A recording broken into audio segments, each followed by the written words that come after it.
नमस्कार, मैं डॉक्टर विकास शर्मा हूँ। मैं एक स्किन स्पेशलिस्ट और हेयर ट्रांसप्लांट सर्जन हूँ।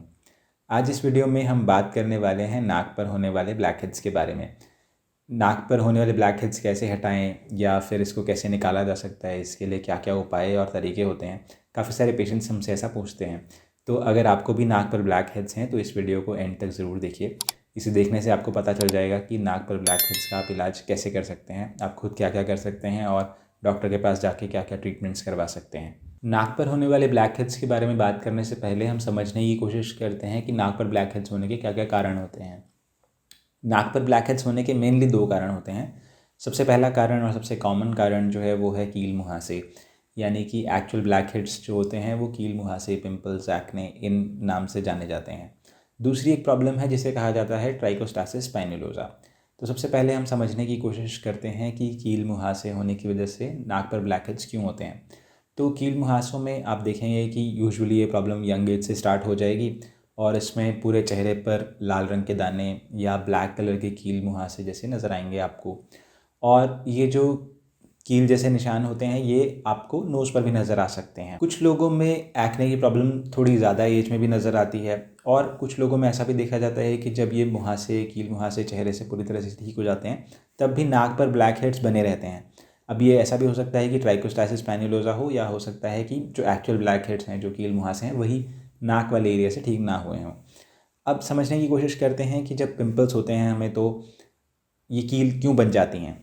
तो पिंपल्स होने का जो मुख्य कारण है वो है स्किन से ज़्यादा ऑयल का प्रोड्यूस होना और साथ ही साथ डेड स्किन सेल्स का इकट्ठा होना। तो जब ये डेड स्किन सेल्स और ऑयल मिलकर हमारे स्किन के ऑयल ग्लैंड्स की ओपनिंग को ब्लॉक कर देते हैं या स्किन पोर्स को रोक देते हैं तो उसकी वजह से वहाँ पर ब्लैक कलर के कील हमें नज़र आने लग जाते हैं या मुहासे नज़र आने लग जाते हैं। अब ये ऐसे ही निशान कुछ लोगों में ओल्ड एज में भी देखे जा सकते हैं जो कि एक्सेसिव सन डैमेज की वजह से भी हो सकते हैं। अब इस सिचुएशन में हम अगर इसे ट्राइकोस्टासिस स्पाइनुलोसा से अलग पहचानने की कोशिश करें तो हमें कुछ बातों का ध्यान रखना होता है। यानी कि अगर यंग एज में ये प्रॉब्लम हो रही है और पूरे चेहरे पर भी पिंपल्स हैं, फोरहेड पर, चीक्स पर, तो इसका मतलब ये ब्लैक हेड्स एक्ने की वजह से या मुहासे होने के चांसेस ज़्यादा हैं। इस सिचुएशन में आप ये भी देखेंगे कि जो ब्लैक हेड्स हैं वो नॉर्मल आसपास की स्किन से थोड़े से ऊपर उभरे हुए होते हैं। साथ ही साथ इनको दबाने से इसमें से एक ब्लैक कलर का कील जैसा प्लग भी नज़र आएगा आपको निकलता हुआ। इसके लिए जो बेस्ट ट्रीटमेंट होता है वो है कॉमेडोन एक्सट्रैक्शन। तो कॉमेडोन एक्सट्रैक्शन का मतलब इसमें हम एक इंस्ट्रूमेंट इस्तेमाल करते हैं जिसमें एक लॉन्ग हैंडल होता है, उसके एंड पर एक छोटी सी रिंग जैसी अटैच्ड होती है। जब इस रिंग को हम उस ब्लैक हेड के आसपास रखकर उसको स्किन को प्रेस करते हैं तो इसमें से जो कील जैसा प्लग होता है वो निकल जाता है बाहर। इसमें आप ये चीज़ ध्यान रखिए कि अपने आप से इन कील को निकालने की कोशिश ना करें, क्योंकि कभी कभी इसकी वजह से स्किन में निशान भी पड़ सकते हैं। कॉमेडोन एक्सट्रैक्टर से निकालने से ये थोड़े आराम से निकल पाते हैं और स्किन पे निशान होने के चांसेस भी कम होते हैं। अब जब ये एक बार कील निकाल लिए जाते हैं उसके बाद मेंटेनेंस के लिए, यानी कि ताकि आपको दोबारा ये प्रॉब्लम ना हो जाए, उसके लिए कुछ दवाइयों का इस्तेमाल भी किया जाता है, जैसे कि बेंजोइल पेरोक्साइड या फिर एडापेलिन या ट्रेटिनोइन या फिर एजिलिक एसिड। ये सब मेडिसिन्स आपके डॉक्टर आपको हो सकता है प्रिस्क्राइब करें जिससे कि ये प्रॉब्लम आपको बार बार ना आए।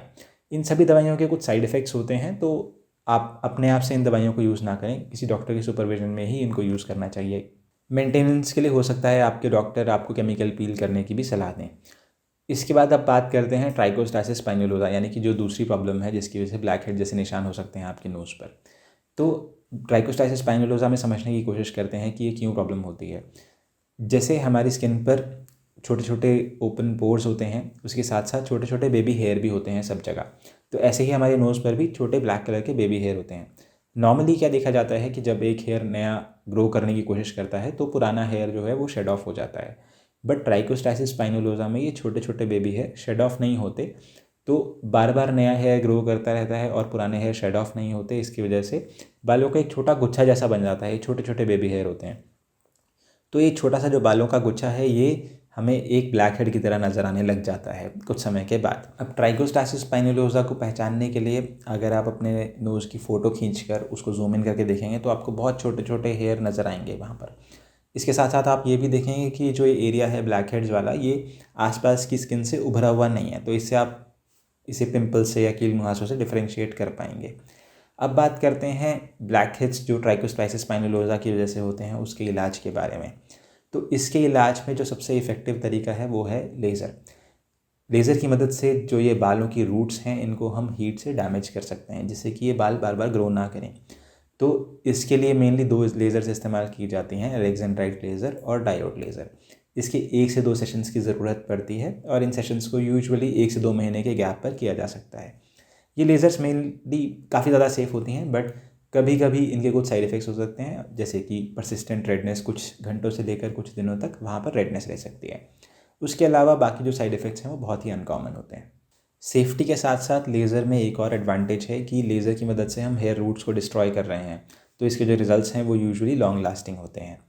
अब लेज़र के अलावा और भी कुछ तरीके ट्राई किए गए हैं, जैसे कि मॉइस्चराइज़र्स लगाना या एक्सफोलिएटिंग क्रीम्स लगाना या रेटिनॉइड्स को लगाना, या फिर इसके अलावा कुछ टेप्स होती हैं जिनको नोज़ पर चिपका के और उस टेप को खींचने से ये बाल जो हैं वो निकल जाते हैं। तो इन सब तरीक़ों को भी इस्तेमाल किया गया है, बट क्योंकि इन सभी तरीक़ों में हम हेयर की रूट्स को डिस्ट्रॉय नहीं कर रहे हैं तो रिज़ल्ट्स जो हैं वो थोड़े से कम समय के लिए नज़र आएंगे। आपको फ़ायदा कम समय के लिए नज़र आता है और उसके बाद फिर प्रॉब्लम दोबारा वापस आ सकती है।